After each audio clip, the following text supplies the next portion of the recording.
வணக்கம். மாணிக் தாக்கூர் காங்கிரஸ் எம்பி ஊடகங்களில் கொஞ்ச நாளாக வில்லங்கமாக பேசின்னு வராரு. காங்கிரஸ் கட்சிக்கும் திமுகவுக்கும் எந்த விதமான கொள்கை முரணோ தலைமைக்குள்ள பிரச்சனையோ கிடையாதுங்க. நட்பு சக்தி தான்.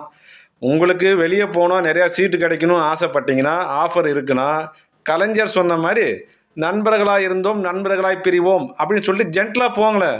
திருப்பி வரதுக்காவது வழி இருக்கும். அதை விட்டுட்டு திமுக காரனை சீண்டினுக்கிறாங்க. அது இவர் மாணிக் தாக்கூர் அதிகம். விருதுநகரில் இவர் ஜெயிக்க வைக்க திமுக காரன் பட்ட கஷ்டம் அவங்களுக்கு தான் தெரியும். ஏன்னா களத்தில் பலமான வேட்பாளர் விஜயகாந்த் மகன். கஷ்டப்பட்டு போராடி வாக்கு சேகரித்து பிரச்சாரம் பண்ணி செலவு பண்ணி இவர் எம்பி ஆக்கி அழகு பார்த்தாங்க. இவர் பரிசு திருப்பி வந்து சீண்டி பார்க்குறாரு. நீங்கள் திமுக காரன் உங்களுக்கு போட்ட பிச்சை தான் எம்பி பதவி அப்படின்றத புரிஞ்சுக்கணும். அப்படி இல்லையா நீங்கள் மானஸ்தனா உங்களுக்கு இதெல்லாம் பிடிக்காதுன்னு இருந்தால் பதவி ராஜினாமா பண்ணிட்டு போங்க. ராஜினாமா பண்ணிவிட்டு முனிசிபாலிட்டி எலெக்ஷன் தமிழ்நாட்டில் வரப்போகுது கொஞ்ச நாளில். அப்போ அதே விருதுநகர் நின்று ஒரு சேர்மனாக ஜெயிச்சு காட்டுங்க. அது கூட முடியலையா இன்னும் இறங்கி வந்து ஒரு கவுன்சிலராக ஜெயிச்சு காட்டுங்க. அப்போ ஒத்துக்கிறோம். அது வரைக்கும் கூட்டணி ஆட்சி பற்றி பேசாதீங்க. ஏன்னா தமிழ்நாட்டில் எந்த ஒரு தொகுதியிலையுமே தன்னிச்சு நின்று டெபாசிட் வாங்குற அளவு கூட காங்கிரஸுக்கு பவர் கிடையாது. இது சரித்திரம் உண்மை. வாக்கு சாவடியில் முகவரம் கிடையாது, வாக்கு வங்கியும் கிடையாது. உங்களுக்கு எது கூட்டணி ஆட்சி பற்றி ஆசை? முடமம் கொம்பு தேனுக்கு ஆசைப்பட்ட மாதிரி 2004 இதே மாணிக் தாக்கூர் விருதுநகரில் நின்று 4% வாக்கு வாங்கினார். அதுக்கப்புறம் ஜிகே தமாக தனியாக பிரிஞ்சு போன பின்னாடி 60% நிர்வாகிகளும் வாக்கு வங்கி போயிடுச்சு. இப்போ அவங்களுக்கு என்ன வாக்கு இருக்குன்னு யாருக்குமே தெரியாது. இங்கே சும்மா புரோடா ஓட்டுனுங்கிறாங்க. தேசிய தலைமையை காட்டி இங்கே நிறைய சீட்டு வாங்கி ஏமாத்தினுங்கிறாங்க. வலு இல்லாத கட்சி அது. இப்போ எதுக்கு குதிக்கிறாங்க? 67க்கு பின்னாடி அவங்க கூட்டணி ஆட்சி பற்றி பேசுனதில்ல.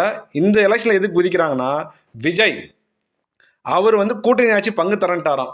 அவர் வந்து நம்ப தகுந்த ஆளாக ஃபஸ்ட்டு நீங்கள் முடிவு பண்ணுமே. ஏன்னா அமித்ஷா இந்த நேரத்தில் அந்த கட்சியை மிரட்டி கொண்டு போயிட முடியும்.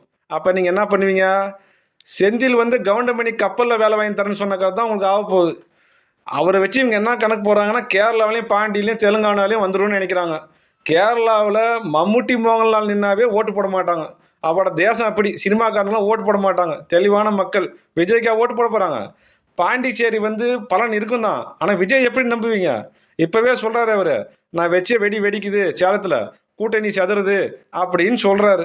அதுலேருந்தே தெரியலையா உங்களுக்கு எதிர்காலம் என்ன ஆக போகுதுன்னு? தென்னிந்தியாவில் காங்கிரஸுடைய வீழ்ச்சி ஆரம்பம் தான். தப்பான முடிவெடுத்தா வைகோ சொன்னார், தப்பான முடிவெடுத்து வீழ்ந்தோன்னு. அதுதான் காங்கிரஸுக்கு துவக்கம். பாஜகவை எதிர்த்து அரசியல் செய்ய வக்கு இல்லை. களத்தில் இறங்கி வேலை செஞ்சு கட்சியை வளர்க்க துப்பு இல்லை. உங்களுக்கு எதுக்கு இந்த பேச்சு? திமிரி பேச்சுக்கு மட்டும் குறைச்சல் இல்லை. இதுதான் காங்கிரஸின் லட்சணம். இவங்ககிட்ட கலர் லெவலில் எஸ்ஐஆரோ எந்த பிரச்சனையும் இறங்கி போராட அரசியல் செய்ய ஆள் கிடையாது. ஆனால் திமிர் பேச்சுக்கு மட்டும் ஆள்